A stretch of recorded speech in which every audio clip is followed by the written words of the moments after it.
Alhamdulillahi Rabbil Alamin. Alhamdulillahilladzi anzala sakinata fi qulubil mu'minin liyazdadu imanan ma'a imanihim. Asyhadu an la ilaha illallah wahdahu la syarika lah wa asyhadu anna Muhammadan abduhu wa rasuluhu la nabiyya ba'dahu. Allahumma shalli wa sallim wa barik ala Muhammad wa ala alihi wa sahbihi wa tabi'ahum bi ihsanin ila yaumiddin. Amma ba'du. Bapak dan ibu-ibu jamaah salat Isya dan salat tarawih yang dirahmati Allah Subhanahu wa taala. Pertama dan yang paling utama, kita bersyukur kepada Allah Subhanahu wa taala. Kita telah melalui sepertiga dari bulan ini, atau tepatnya kita sudah masuk hari yang atau malam yang ke-12. Patut kita bersama bersyukur kepada Allah Subhanahu wa taala. Kita mungkin jauh-jauh hari sebelum bulan Ramadan kita banyak berdoa kepada Allah agar sampai usia kita bisa melaksanakan puasa sekaligus ibadah-ibadah lain selama Ramadan. Ini sebuah nikmat yang luar biasa yang terus kita syukuri. Yang kedua, salawat salam semoga tetap tercurah kepada qudwah hasanah kita Rasulullah Muhammad SAW. Bapak Ibu yang dirahmati Allah Subhanahu wa taala, sebelumnya kami menyampaikan permohonan maaf. Jadi Ustadz Badiran beliau tidak bisa hadir, yang mestinya malam hari ini beliau menyampaikan bahwa hari ini ada agenda buka puasa di Gresik, jadi tidak bisa, waktunya tidak nutut untuk nyampe ke sini. Oleh karenanya mengutus saya murid beliau. Mudah-mudahan malam ini adalah sebuah kebahagiaan buat saya pertama kali di musola ini. Bapak Ibu yang dirahmati Allah Subhanahu wa taala, perjalanan puasa kita mulai tanggal 1 sampai 11 yang sudah kita jalani. Mari kita bersama-sama mengevaluasi. Ya, terutama ibadah-ibadah utama selain puasa Ramadan. Coba kita evaluasi mulai dari yang pertama itu sholat. Ya, apakah kita sudah setiap hari minimal 40 rakaat? Ya, 17 sholat wajib, 11 tarawih, 12 rawatib, itu minimal ya. Ingat-ingat ya, wajib 17 ditambah 11 tarawih dan 12 rawatib, itu hendaknya minimal itu. Nah, itu tentunya ada sholat-sholat sunnah yang lain, ada sholat mutlak, ada sholat duha, kemudian ada sholat tahiyatul masjid dan macam-macam itu. Nah, ini minimal coba kita evaluasi, apakah selama perjalanan Ramadan ini sudah kita jalankan tiap hari. Kemudian pengaruhnya di mana terhadap puasa kita? Apakah puasa yang kita laksanakan dan ibadah-ibadah lain selama 11 hari yang sudah kita jalani sama dengan puasa-puasa sebelumnya? Artinya kualitasnya itu sama ataukah meningkat? Perlu kita bahas. Yang kedua, selain sholat, coba kita evaluasi interaksi kita dengan Al-Quran. Ini kan bulan Al-Quran. Syahrul Ramadan alladzi unzila fihi al-Quran hudan linnas wa bayyinatin minal huda wal furqan. Baik itu tilawahnya maupun tadabbur Al-Qur'annya. Bagaimana? Karena itu akan berdampak terhadap keimanan kita. Ya. Kalau kita hitung, kalau sederhana saja, kalau sehari 1 juz, harusnya sekarang sudah masuk juz 12 minimal begitu. Saya tidak tahu, mudah-mudahan semuanya jamaah yang hadir atau yang ada di musola ini minimal sekarang sudah juz 12 atau alhamdulillah sudah hatam ya. Nah, mestinya sebelum Ramadan sudah punya target ya. Saya mentargetnya satu pekan hatam. Jadi sehari itu 5 juz ya. Alhamdulillah ini sudah mau hatam yang kedua. Jadi harus punya target minimal tilawah kita, atau kalau ditambah lagi dengan tadabbur Al-Quran, interaksi Al-Quran. Ini kesempatan. Para salafus soleh itu kalau Ramadan luar biasa, urutannya memperbanyak tilawah Al-Quran. Kemudian yang ketiga, ya, ibadah utama adalah salah satunya adalah infak sedekah kita. Karena ini juga menjadi jaminan kita sejauh mana keberhasilan puasa kita. Kalau ibadah-ibadah utama ini sudah kita lakukan dengan baik, kemudian pengaruhnya apa? Apakah kita pantas kelak akan menghuni surga Allah Subhanahu wa taala? Kemudian pengendalian hawa nafsu kita itu bagaimana? Ya. Saya ingin contohkan bahwa ini loh kelak yang akan menghuni surga Allah Subhanahu wa taala. Kalau kita baca di surat Ali Imran ayat yang ke-16 dan 17, ya. Allah Subhanahu wa taala, alladzina yaquluna rabbana innana amanna faghfir lana dzunubana wa qina adzabannar as-sabirina was-sadiqina wal qanitina wal munfiqina wal mustaghfirina bil ashar.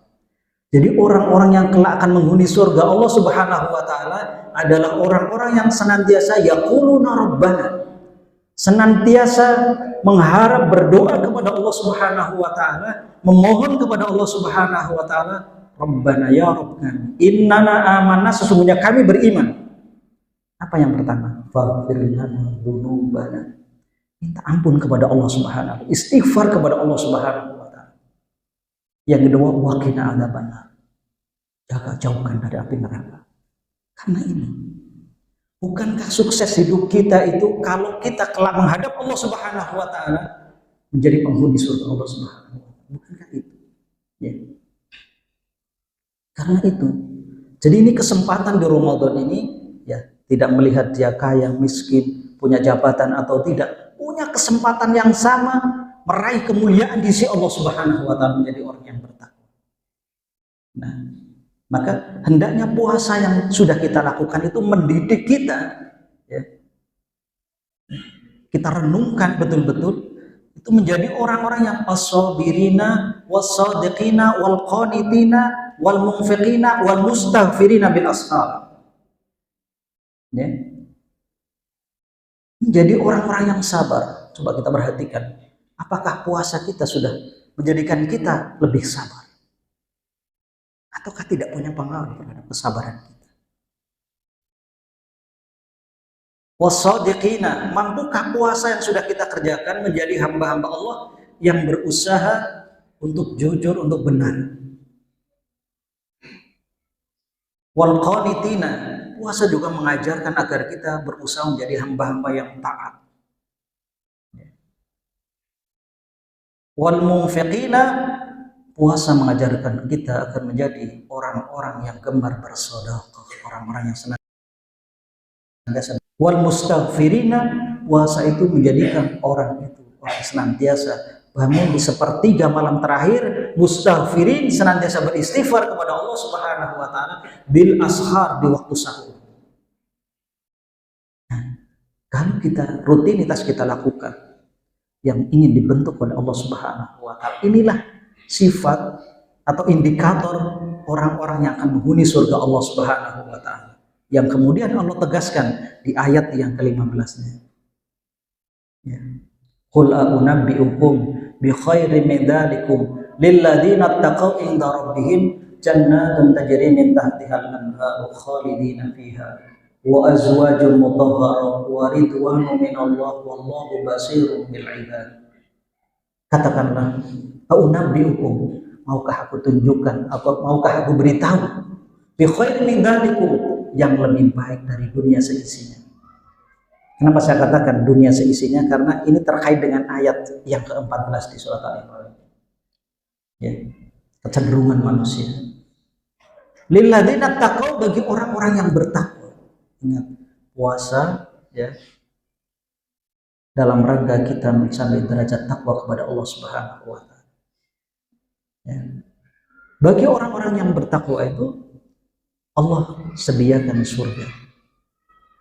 Jannatun tajri min tahtihal anhar khalidina fiha, kekal di dalamnya. Wa azwajum mutahharah, diberikan pasangan yang disucikan. Wa ridwanun minallah, penduduk surga itu Allah ridho kepada mereka. Wallahu basirun bil ibad, tetapi Allah Maha tahu siapa hamba-hambanya yang bertakwa di sisi Allah Subhanahu wa taala. Inilah yang hendaknya kita evaluasi ibadah-ibadah kita selama di bulan Ramadan. Sudahkah mampu membentuk karakter yang seperti ini? Bapak Ibu yang dirahmati Allah Subhanahu wa taala, oleh karenanya saya ingin mengajak, mari kita bersama-sama untuk senantiasa berusaha. Ya. Kalau kita sampai sekarang itu puasa kita masih biasa-biasa saja, ya, coba mari kita motivasi dari kita. Saya terus terang, salah satunya adalah menjadikan 3 motivasi ketika melaksanakan kewajiban. Yang pertama, yang jelas sebagai hamba Allah, ketika kita menjalankan kewajiban sebagai pengukur kewajiban itu sendiri. Yang kedua, bahwa apa yang kita lakukan termasuk saum itu adalah kebutuhan kita sebagai hamba Allah Subhanahu wa taala. Kalau itu dijadikan sebagai kebutuhan, maka kita akan berusaha untuk meningkatkan kualitas ibadah itu sendiri. Apa sih butuh kita terhadap Ramadan atau puasa atau sahur ini? Minimal ada dua yang kita inginkan dari Ramadan. Yang pertama adalah menginginkan kita mendapatkan ampunan dari Allah Subhanahu wa taala. Sebagaimana kata Rasul, "Man shoma Ramadhana imanan wa ihtisaban, ghufira lahu ma taqaddama min dhanbi." Puasa yang kita lakukan, yang kita inginkan adalah agar kita mendapatkan ampunan dari Allah Subhanahu wa taala. Termasuk juga ibadah tarawih yang kita kerjakan. Ya. Man qoma Ramadhana imanan wa ihtisaban ghufira lahu ma taqaddama min dhanbi. Ya. Barang siapa yang berdiri untuk qiyam Ramadan, salat tarawih karena iman ya, dan mengharap ridha Allah, ghufira lahu ma taqaddama min dhanbi, akan diampuni dosa-dosanya. Ini kebutuhan kita untuk mendapatkan ampunan dari Allah Subhanahu wa taala.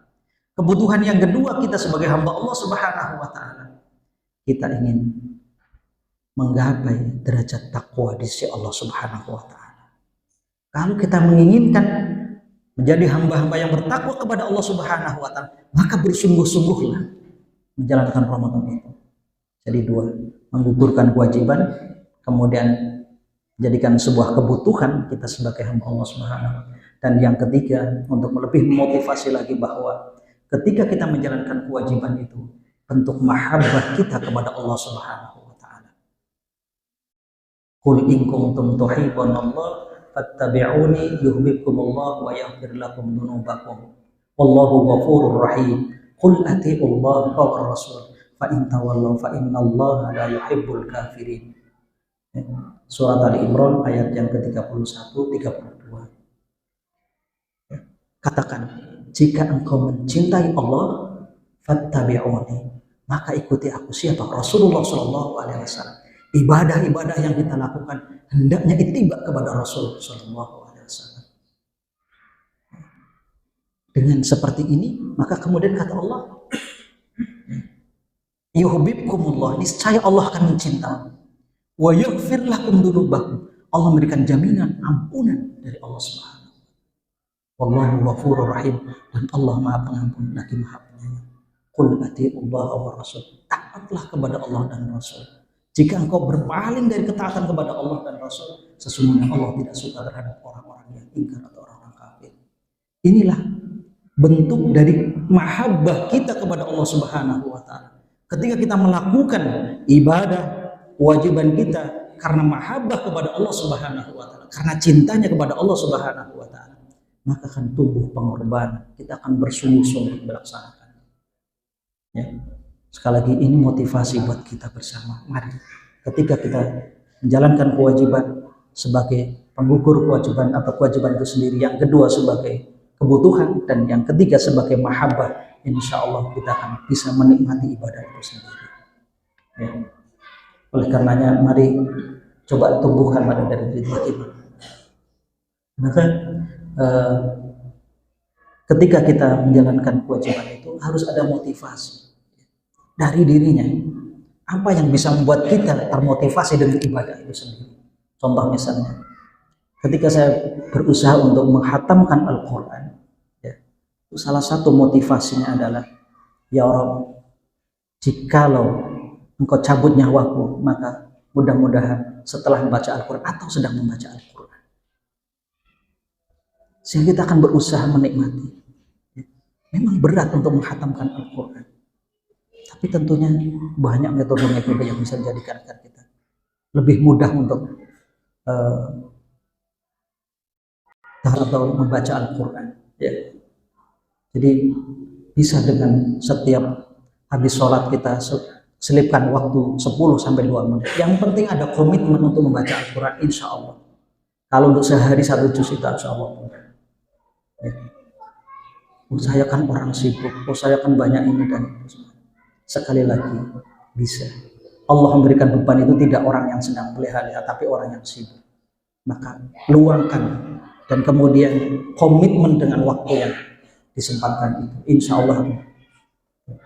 Yang kedua, contoh misalnya kita motivasi untuk infak, ya.